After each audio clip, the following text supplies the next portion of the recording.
असलामुअलैकुम। हाँ जी मिठियों की हाल ने ठीक हो। मैं इस टाइम खूनी चौंक ते मौजूद हाँ। ये मुराद अस्कर भट्टी चौंक नहीं, ये खूनी चौंक है।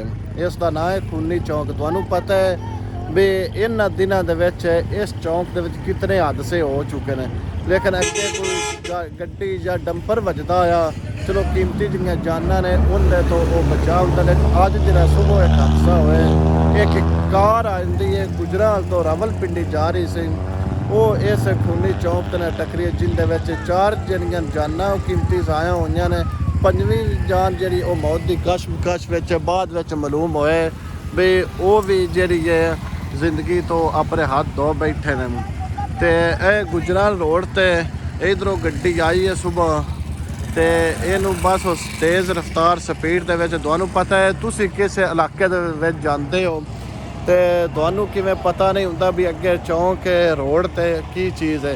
हुण इधरों कि जिंदगी दे विच जां पहली बार इत्थों आना है जां गुजरना है, उन्होंने की पता है भी अगे चौंक है। वो फिर इस चौंक दे नाल गड्डी इत्थों टकरी है जिंदे विच 4 जणियां जानन वो मौके ते ही डेथ हो गई ने, ते बाकी भी एक जी उस टाइम मौत कशमकश दे विच वो भी बाद चाहते भी हस्पताल जांदे वो भी जी जिंदगी तो हाथ धो बैठे हैं।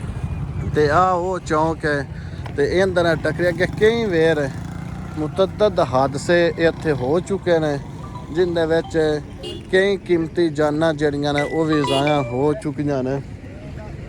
तो साडी आला हकाम अगे इंतजामिया अगे अपील है भी खुदारा ये जरा चौंक है इसका जरा नक्शा है वो कम से कम चेंज किया जाए। असी अपने MP मियाँ शहर हुसैन भट्टी अगे भी अपील करने भी ये जरा तुसा चौंक तमीर करवाए या अपने जरा ना तो मनसूख करवा के वो कम से कम इस चौंक का जरा वो एक बार नक्शा जरा वो चेंज किया जाए। DC हाफजाबाद सी पिंडी भट्टियां अगे भी असी मुतअद्दद बार गुजारिश कर चुके हैं भी खुदारा भी इसका जरा ना ये नक्शा चेंज किया जाए।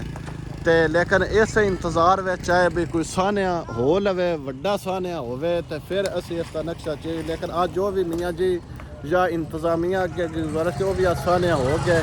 तकरीबन अज जी 5 जाना ने कीमती जाना वो ज़ाया हो चुकी हैं इस चौंक दे विच। ते हुण इसका जरा नक्शा है ना वो हक बनता तुहाडा, हुण तुसीं चेंज इहदा कर सकते हो तो करो। असीं ते अगे भी तुहानू कई बार आखे बई इसका जरा ना एक नक्शा वो तुसीं चेंज करवा लवो ताकि कीमती जाना जिहड़ियां ने वो ज़िया होण तो बच सकन। लेकिन वो इंतजामिया नूं नहीं समझ आई तो साडे जिहड़े MP साहब नूं नहीं समझ आई। अज वो एक जिहड़ा हादसा है ना वो अज हो गया ते अल्लाह पाक उन्होंने जन्नत अल फरदौस विच आला मकाम ता फरमावे ते घर ने सब्रो जमील ता फरमावे ते साडे जिहड़े ने इंतजामिया नूं भी अल्लाह हदायत देवे बई इन्हां जिहड़ा ना इनदा नक्शा वो इसका चेंज किया जाए।